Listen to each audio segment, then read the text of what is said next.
صرنا نحكي على المكشوف جايينك عكربة يدخل كربلة ونقول لهم حياك تعال وجيب ربعك واحنا نتلقاك.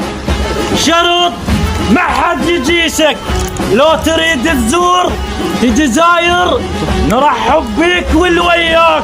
من حرق الخيام وانا طلبك ثار، وانت تقول لي جاي خيب امتاني بس ملقاك.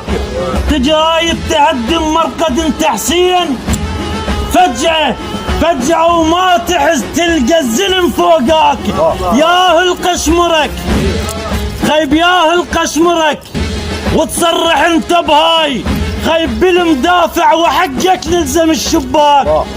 ياهل قشمرك تجرايد تهدم مرقد انت حسين خيب بالمدافع وحقك نلزم الشباك. شيعة حيدر احنا وانتم تعرفون اذا شغلت معانا عقله حطوا وياكم.